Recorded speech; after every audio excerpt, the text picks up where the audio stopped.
Hello everyone, this is Archie Sharma. From this video, we are going to start the next chapter, Animal Kingdom, which is chapter number 4 from class 11th biology. But before starting the video, you can join my Telegram channel to solve your doubts completely for free. So let's start with the video. तो जैसे आप लोगों को पता है कि आज हम लोग पढ़ने वाले हैं एनिमल किंगडम के बारे में। एनिमल किंगडम के अंदर ऐसे ऑर्गेनिजम्स आते हैं जो कि आप देखोगे एटलीस्ट सेलुलर एग्रीगेट्स की फॉर्म में एटलीस्ट रहते हैं, यानी कि एटलीस्ट आपको देखने को मिलेगा कि सेलुलर एग्रीगेट्स की फॉर्मेट में वो एटलीस्ट रह रहे होंगे, यानी कि ऐसा होगा कि कम से कम वो सेल्स की गुच्छे की तरह तो रह रहे होंगे। साथ ही साथ में उनके जो सेल्स होंगे वो यूकैरियोटिक होंगे। साथ ही साथ में जो उनके सेल्स होंगे उसके पास सेल वॉल नहीं होगी। और ऐसी बहुत सारी चीज़ें जो हैं एनिमल किंगडम के ऑर्गेनिजम्स के अंदर देखने को मिलती हैं, जो कि हम लोग पढ़ के आते हैं, जो हमारे पास चैप्टर नंबर 2 है उसके अंदर। ठीक, और आज हम लोग पढ़ने वाले हैं स्पेसिफिकली एनिमल किंगडम के क्लासिफिकेशन में कि हम ये जो एनिमल किंगडम है एंटायरली, या फिर ये जो सारे के सारे एनिमल्स हैं उनके अंदर भी हम लोग फर्दर कैसे उन लोगों को डिवाइड करते हैं। तो जैसे मैंने आपको बताया कि एनिमल किंगडम के जो ऑर्गेनिजम्स होते हैं वो यूकैरियोट्स होते हैं, है ना। एटलीस्ट वो हम लोगों को सेलुलर एग्रीगेट्स की फॉर्मेट में तो दिखते हैं। ऑर्गन सिस्टम होता है, ऑर्गन लेवल ऑर्गेनाइजेशन भी हो सकता है, इस तरीके से चीज़ें होती हैं। टिश्यू लेवल ऑफ ऑर्गेनाइजेशन हो सकता है, इस तरीके से चीज़ें होती हैं। साथ साथ में इन लोगों के पास कोई भी सेल वॉल नहीं दिखने को मिलती हम लोगों को, है ना। मल्टी सेलर ऑर्गेनिजम्स होते हैं, इस तरीके से चीज़ें हमें देखने को मिल जाती हैं। क्लोरोप्लास्ट होता नहीं है इनके अंदर। ओके, तो जैसे हम लोगों ने बात कर ली एनिमल किंगडम के अंदर तरह तरीके के एनिमल्स होते हैं। अब उनके हम लोग को डिवीज़न के बारे में पढ़ना है। अब उनके डिवीज़न को पढ़ने से पहले हम लोग उनको ये जो डिवाइड कर रहे हैं, इनको जो क्लासीफाई कर रहे हैं अलग अलग फाइलम के अंदर। देखो एनिमल किंगडम एक खुद ब खुद में एक किंगडम है। उसके अंदर हम लोग फर्दर जो डिविजन्स करने वाले हैं उसको हम लोग बोलेंगे फाइलम। ओके, मतलब किंगडम के बाद फाइलम आता है ना, तो अभी हम लोग उसको फाइलम के अंदर डिवाइड करने की कोशिश करेंगे। फाइलम के बाद जो क्लास आता है उधर तक हम लोग नहीं जाएंगे, बिकॉज एनसीईआरटी के अकॉर्डिंग, मतलब एनसीईआरटी में इतना ज़रा डीप में नहीं दिया हुआ है, सिर्फ और सिर्फ कॉर्डेट्स के बारे में दिया हुआ है, तो हम लोग उतना देखेंगे। ओके, तो पहले जानना है कि बेसिस ऑफ द क्लासिफिकेशन, कि हम लोग जो इनको अलग अलग फाइलम के अंदर डिवाइड कर रहे हैं वो कौन कौन से क्लासिफिकेशन के बेसिस हैं एग्जैक्टली, किस बेस पे, किसके आधार पर हम इनको आपस में डिवाइड कर रहे हैं। ओके, तो ये बेसिस ऑफ क्लासिफिकेशन में हमारे पास सबसे पहला आता है लेवल ऑफ ऑर्गेनाइजेशन। हमारे पास क्या आता है? Level of organization. Level of organisation के अंदर हमें बताया जाता है कि ये सेलुलर एग्रीगेट से मिलके बने हुए हैं, या फिर वो टिश्यू लेवल ऑफ ऑर्गेनाइजेशन दिखा रहे हैं, या फिर वो organ system level of organization दिखा रहे हैं, या फिर ऑर्गन लेवल ऑफ ऑर्गेनाइजेशन दिखा रहे हैं। देखो सिंपल सा हमें इतना तो पता ही है कि कोई ऑर्गेनिज्म जो है, लेट्स से हम लोग किसी ऑर्गेनिज्म के बारे में बात कर रहे हैं, ठीक है। अभी मैं बात नहीं कर रही हूँ सिर्फ और सिर्फ मैं एनिमल किंगडम को लेकर नहीं चल रही हूँ। लेट्स से अभी मैं सिर्फ जनरली बात कर रही हूँ। लेट्स से कि मेरे पास कोई भी एक सेल है, सबसे सिंपल ऑर्गेनाइजेशन सेल का होता है। उसके बाद में चीज़ें आगे बढ़ाओगे तो क्या मिलेगा हम लोगों को कि सेलुलर एग्रीगेट्स हैं, ठीक। उसके बाद हम लोग आगे चीज़ें और बढ़ाएंगे तो हमें क्या देखने को मिलेगा? हम लोग को मिलेगा एक टिश्यू देखने को। हम लोग को क्या देखने को मिलेगा? एक टिश्यू देखने को मिल जाएगा, ठीक है। हम लोग को क्या देखने को मिलेगा? हम लोग को एक टिश्यू देखने को मिल जाएगा।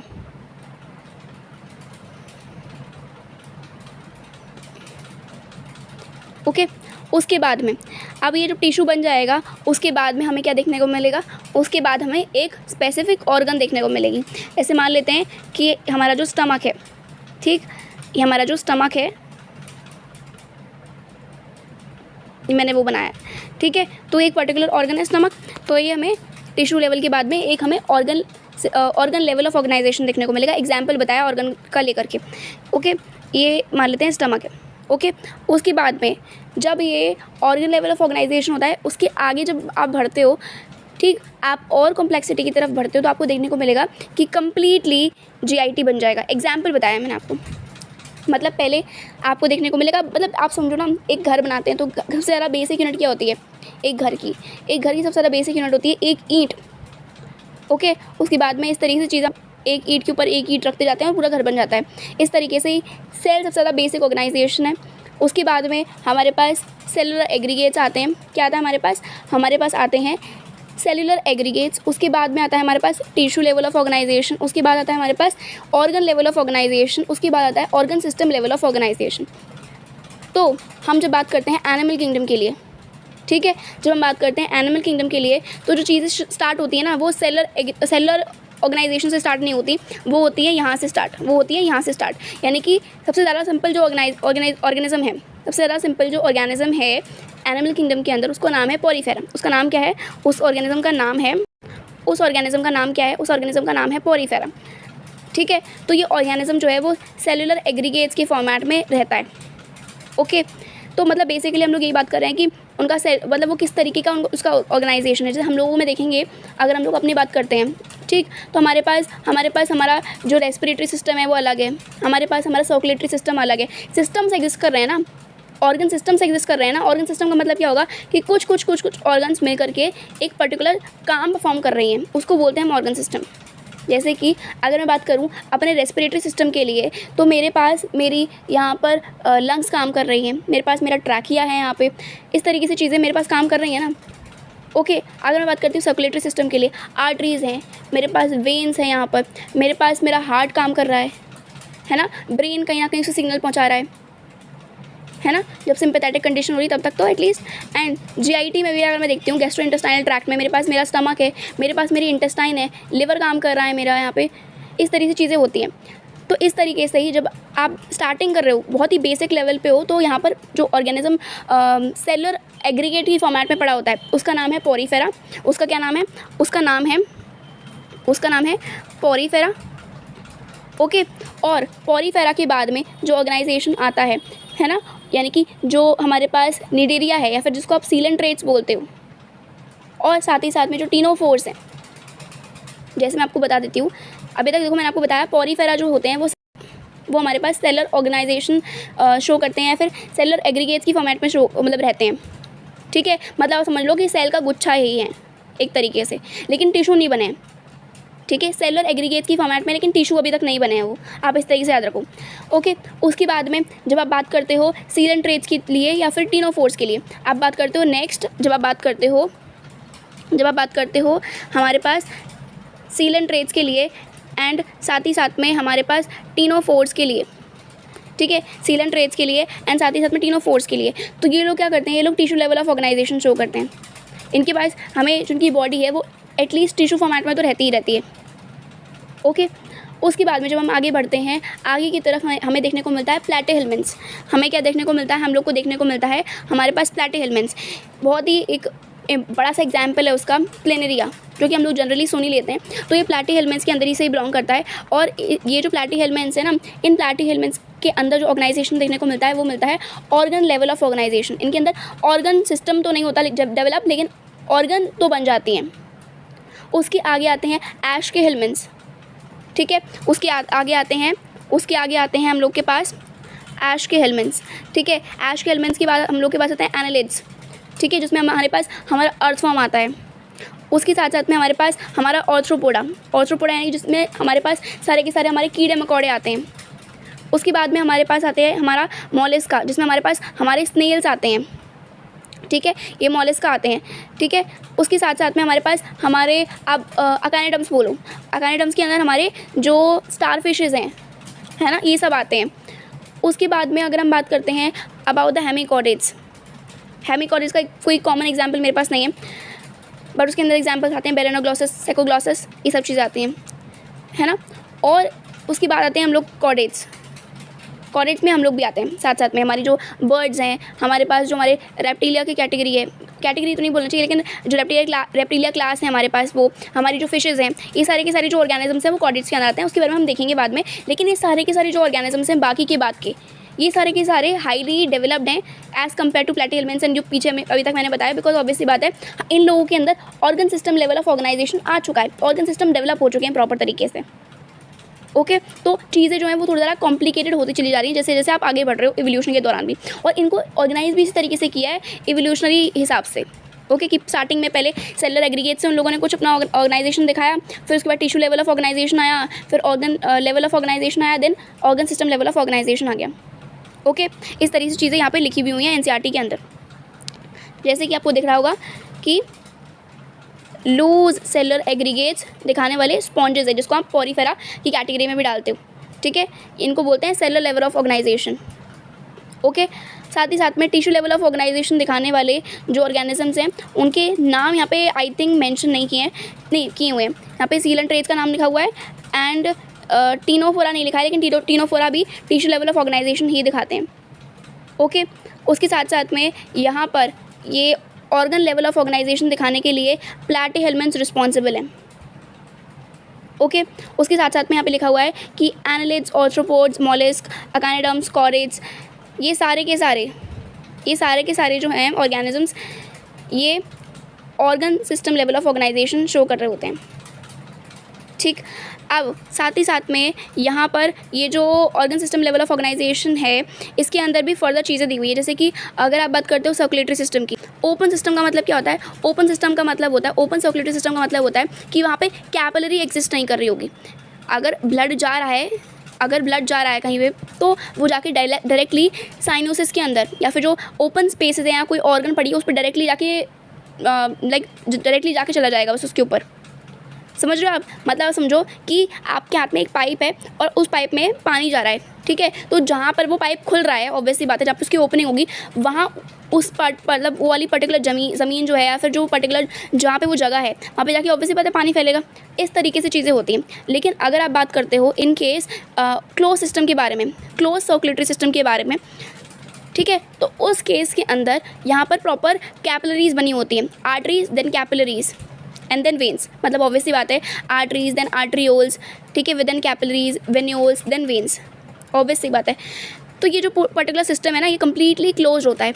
यहाँ पे एक्सचेंज के लिए, जहाँ पे भी न्यूट्रिएंट्स एक्सचेंज करना है, जहाँ पे भी ऑक्सीजन एक्सचेंज करना है, वहाँ पे कैपिलरीज काम कर रही होंगी, ओके। लिम्फ का रोल होगा काफ़ी हद तक, बट ऐसा नहीं होगा कि ब्लड डायरेक्टली निकल करके किसी भी ऑर्गन के ऊपर, मतलब ऑर्गन किसी भी मतलब ऑर्गन बेसिकली बेथ करे ब्लड के अंदर, या फिर ब्लड जाकर के सीधा ऑर्गन पर जाके लगे।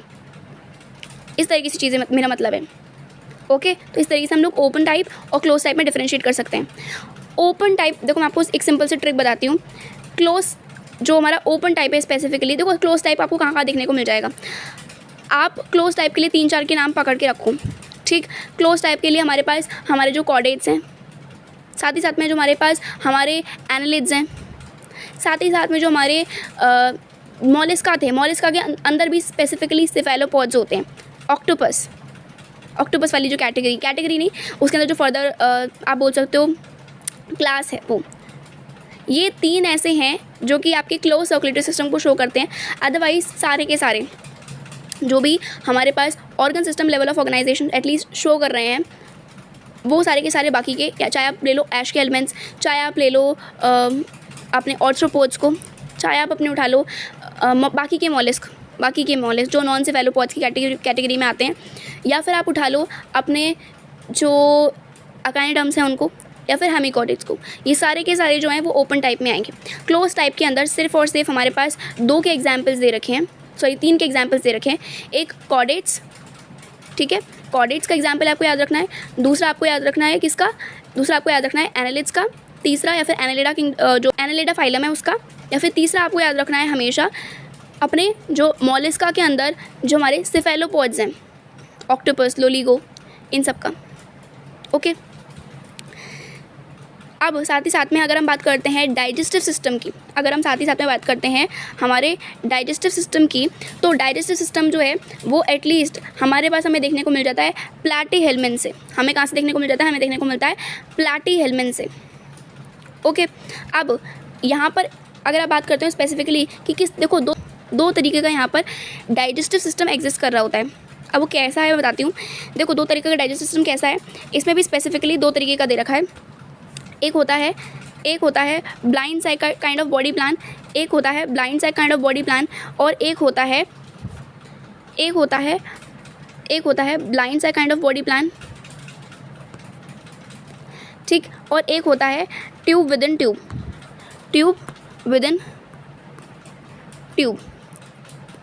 ठीक।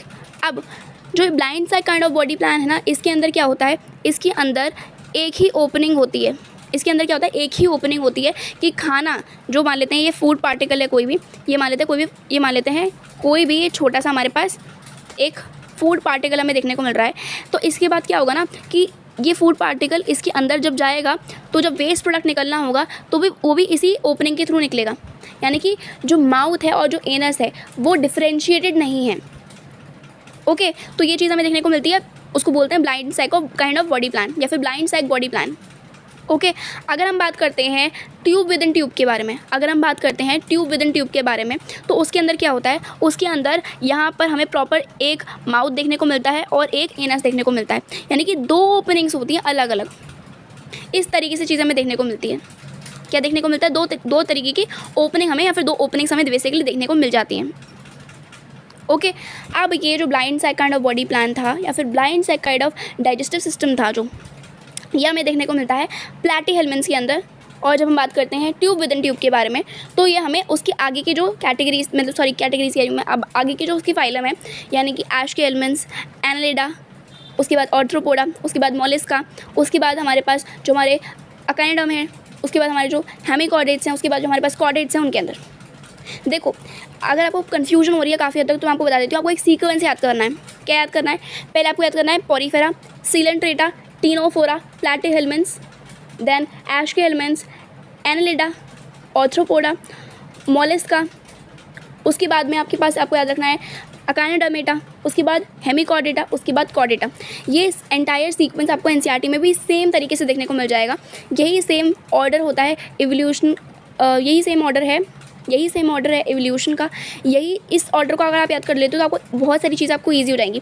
सबसे पहला वाला पॉरीफेरा होगा, सबसे बेसिक ऑर्गेनाइजेशन होगा, और यहाँ पे आ जाएगा अपने पास सेलुलर एग्रीगेट्स। उसके बाद की जो 2 हैं सीलेंट्रेट्स एंड टीनोफोर्स, उनके पास आएगा टिश्यू लेवल। उसके बाद प्लैटीहेल्मिन्थ्स ऑर्गन, उसके आगे के सारे जो होंगे एस्केल्मेंट्स से लास्ट तक कॉर्डेट्स तक, वो आपको देखने को मिलेगा organ system level of organization.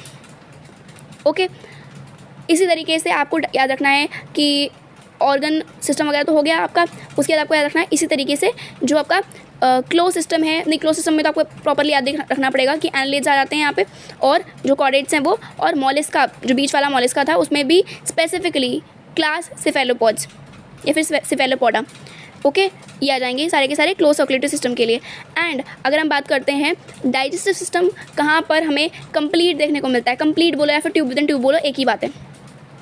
तो वो हम कहाँ से बोलेंगे, वो हम बोलना शुरू करेंगे एस्केल्मेंट्स से लास्ट तक। प्लैटीहेल्मिन्थ्स में ये blind sac kind of body plan हमें देखने को मिलता है। ये कहाँ देखने को मिलता है, ये हमें देखने को मिलता है प्लैटीहेल्मिन्थ्स में। ये कहाँ देखने को मिलता है, हमें देखने को मिलता है प्लैटीहेल्मिन्थ्स में। ओके, इस तरीके से चीज़ें हमें देखने को मिल जाती हैं। एक बार हम लोग एनसीईआरटी रीड कर लेते हैं कम्प्लीटली, अभी तक का जितना भी हमने को पढ़ा। Animal kingdom, when you look around you will observe different animals with different structures and forms, as over 1 million species of animals have been described till now. The need for classification becomes all the more important. The classification also helps in assigning a systematic position to newly described species. Obviously बात है, हमेशा ही like रोज़ की रोज़ ही एक तरीके से बोलो, इतनी सारी स्पीशीज़ है हमारी दुनिया भर में। अभी तक ऐसा नहीं है कि सारी डिस्कवर हो चुकी हैं, तो रोज़ की रोज़ आप समझो कि कहीं ना कहीं एक स्पीशीज़ डिस्कवर हो ही रही है।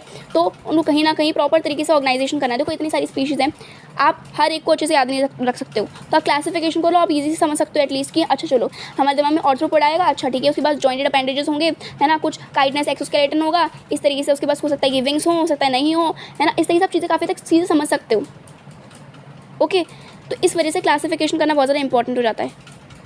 ओके, अब अगर हम बात करते हैं नेक्स्ट टॉपिक के बारे में, basis of the classification. In spite of differences in structure and form of different animals, there are fundamental features common to various individuals in relation to the arrangement of cells, body symmetry, nature of coelom, patterns of digestive, circulatory or reproductive system.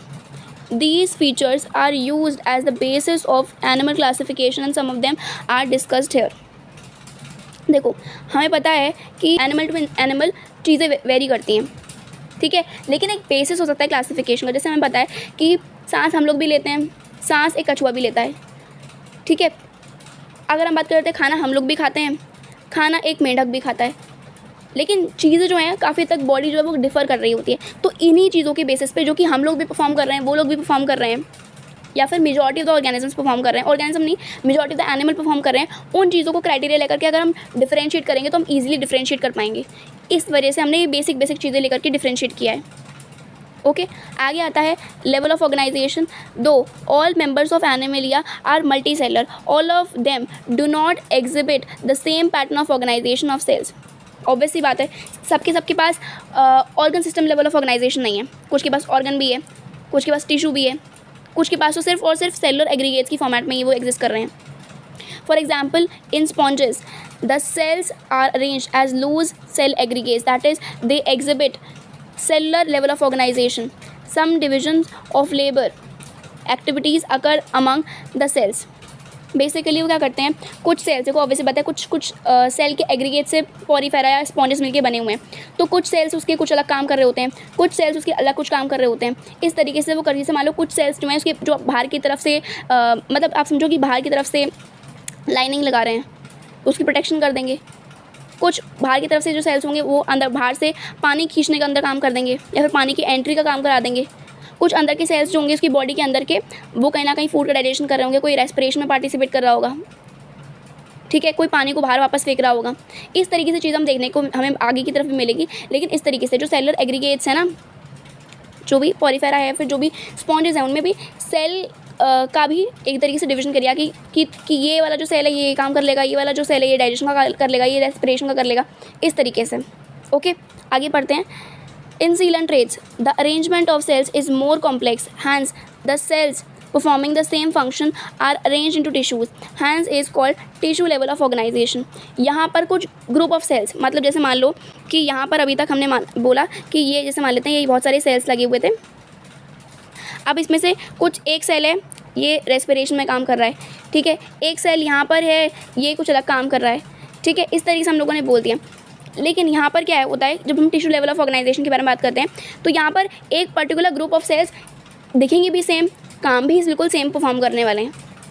Okay इस वजह से हम लोगों ने इसको बोल दिया tissue level of organisation, देखेंगे भी सेम, काम भी बिल्कुल सेम परफॉर्म करेंगे। लेकिन अगर हम बात करते हैं सेलुलर एग्रीगेट्स के बारे में, फिर सेलुलर लेवल ऑफ ऑर्गेनाइजेशन के बारे में, एक सेल अपना अलग अलग दिखेगा, एक सेल दूसरे वाले सेल से अलग अलग दिखेगा और काम भी अलग अलग तरीके की परफॉर्म करेगा। आगे का पढ़ लेते हैं। A still higher level of organization, that is organ level, is exhibited by members of platyhelminths and other higher phyla where tissues are grouped together to form organs, each specialized for a particular function. In animals like annelids, arthropods, mollusks, echinoderms and chordates, organs have associated to form functional systems, each system concerned with a specific physiological function. ठीक है, जैसे मैंने आपको बताया organ system level of organisation में हमें पता ही है किस तरीके से काम होता है एग्जैक्टली। इवन हम लोग अपने बॉडी के अंदर भी देखते हैं किस तरीके से रेस्पिरेटरी सिस्टम में काम होता है कि एल्वेलाई के अंदर ही डिफ्यूजन होगा, कहाँ पर नेसल चैम्बर है वहाँ पे अलग तरीके का काम होगा, लंग्स के अंदर अलग तरीके का काम होगा, कंडक्टिंग जोन के अंदर अलग काम होगा, और जो हमारा रेस्पिरेटरी जोन है उसके अंदर अलग काम होगा। तो इस तरीके से जो हमारा रेस्पिरेटरी सिस्टम भी है, फिर हम बात करते हैं अगर सर्कुलेटरी सिस्टम के बारे में या फिर नर्वस सिस्टम के बारे में या फिर जितने भी सिस्टम है सबका अलग अलग काम है ना। तो इसी तरीके से चीज़ें यहाँ पे होती हैं organ system level of organisation के अंदर, कि हर एक ऑर्गन का जो मतलब बेसिकली आप देखो कि पूरा ऑर्गन सिस्टम काम एक ही तरीके का कर रहा होगा। जैसे कि सर्कुलेटरी सिस्टम में काम क्या है, मेनली ब्लड को सर्कुलेट करना या फिर जो न्यूट्रिएंट्स हैं है ना उसको ब्लड के अंदर घोल करके उसको सर्कुलेट करना पूरी बॉडी के अंदर। लेकिन उसके लिए अलग अलग ऑर्गन अलग अलग पार्ट्स काम कर रहे होंगे और सबका अपना अलग अलग रोल होगा, सबका अपना अलग अलग रोल होगा, लेकिन काम वो लोग एक ही मेन टॉपिक पे कर रहे होंगे। Okay this pattern is called organ system level of organisation. Organ system in different group of animals exhibit various patterns of complexities. For example, the digestive system in platyhelminths has only a single opening to the outside of body that serves as both mouth and anus and is hence called incomplete, और साथ साथ में blind sac kind of body plan. A complete digestive system has two openings, tube within tube, mouth and anus, जो कि हम लोग को ऐश के एलिमेंट से लास्ट तक कॉर्डेट्स तक देखने को मिल जाती है. Similarly the circulatory system may be of two types. Open type in which the blood is pumped out by the heart and the cells and the tissues are directly bathed in it, and closed type in which the blood is circulated through a series of vessels of varying diameters, arteries, then arterioles, फिर बीच में capillaries आती हैं, then venules, then veins. ठीक है, इस तरीके से चीज़ें होती हैं. So this was all about this video. और हम लोग कल बात करने वाले हैं सिमेट्री के बारे में और बाकी के जो फर्दर बेसिस हैं क्लासिफिकेशन के उसके बारे में. Thank you.